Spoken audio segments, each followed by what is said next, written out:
የመምሰል አባዜ። ጊዜው በኢትዮጵያውያን ዘመን አቆጣጠር 1986 ዓ.ም ሲሆን የምገኘው ሴቲት ሁመራ ከተማ ነው። ከአዲስ አበባ መቀሌ ተጉዤ ተከዜን ተሻግሬ ወልቃይትንና በጠገኔ አቋርጬ ከ15 ሰዓታት ጉዞ በኋላ ከዚህ ቀደም በስም እንጂ በዓይን አይቼ የማላውቃት ሴቲት ሁመራ ደረስኩ። በደሳሳ ቤት ውስጥ በተዘጋጀልኝ መደብ ላይ ሌሊቱን ካሳለፍኩ በኋላ ሲነጋ ወጥቼ አካባቢን መቃኘት ጀመርኩ። ግራ ቀኝ ስመለከት አንድ ትኩረቴን የሚስብ ነገር አየሁ። ገበሬው በቤቱ አውድማ ላይ ከትልቅ የዋርካ ጉቶ ተፈልፍሎ በተሰራ ሰታቴ መሳይ ነገር ውስጥ ወፍራም እንጨት አጋድሞ እንጨቱን ከግመል ጋር አስሮ ግመሉን ያዞረዋል። አዟዟሩ ገርሞኝ በተመስጦ ስመለከት የግመሉ ዓይን በጥቁር ጨርቅ እንደተሸበበ አስተዋልኩ። ጥቂት ተራምጄ ወደ ገበሬው አጥር ከተጠጋው በኋላ ምን እየሰራ እንደሆነ ጠየቅኩት። የሰሊጥ ዘይት እየጨመቀ እንደሆነ ነገረኝ። ጥያቄን በመቀጠል የግመሉን ዓይን ለምን በጥቁር ሻሽ እንዳሰረ ጠየቅኩት። ዓይኑ ካልታሰረ በእጄ ብሎ አይዞርም፣ ካልዞረ ደግሞ ዘይቱ አይጨመቅም። አሁን እሱ መኖውን ስለበላና በቂ ውሃ ስለጠጣ የሚያስበው ጉዞ ላይ መሆኑን እንጂ እዚህ እየዞረ እንዳለ እንኳ አያውቅም አለኝ። በቆምኩበት ስለ ግመሉ ስለ ልቦና ማሰብ ጀመርኩ። ለራሴ ይሄን እኮ ግመሉ በሱ ቤት በረሃ እያቋረጠ ነው አልኩ።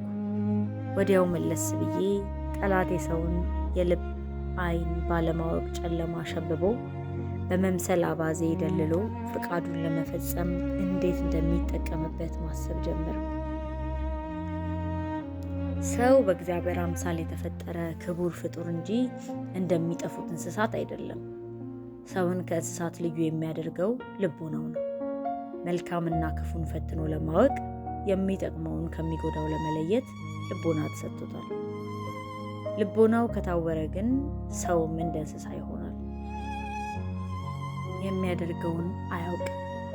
ብቻ ስሜቱ ወደ ነዳው ወደ መሰለው አቅጣጫ ይነግዷል።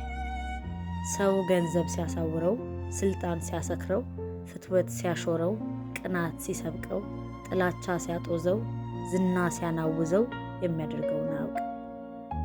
የፊትና የኋላውን አያስብም። ነገን አይመለከትም። ለሌሎች ስሜትም አይጠነቀቅም።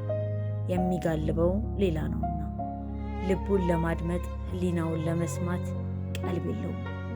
ይልቅ በላዩ ላይ የተፈናጠጠውን ፍቃድ ለማድረስ በስሜቱ ይጋልባል፣ በሐሳቡ ይፈረጥጣል።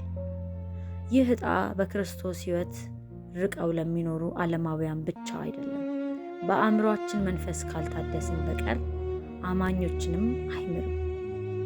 ለዚህ ነው ሐዋርያው ጳውሎስ በኤፌሶን ምዕራፍ 4 ቁጥር 17 ላይ እንግዲህ አሕዛብ ደግሞ በአእምሯቸው ከንቱነት እንደሚመላለሱ ከእንግዲህ ወዲህ እንዳትመላለሱ በማለት አማኞች እንደ እንስሳት በአእምሮ ከንቱነት ከመመላለስ እንዲታቀቡ በአእምሯቸው መንፈስ እንዲታደሱና አሮጌውን አስወግደው አዲሱን ሰው እንዲለብሱ የሚመክረው።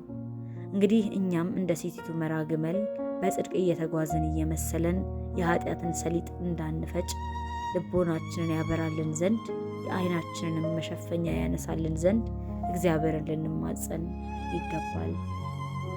መዝሙረ ዳዊት ምዕራፍ 32 ቁጥር 9 ወደ አንተ እንዳይቀርቡ በልባብና በልጓም ጉንጫቸውን እንደሚለግሟቸው ልብ እንደሌላቸው እንደ ፈረስና እንደ በቅሎ አትሁኑ።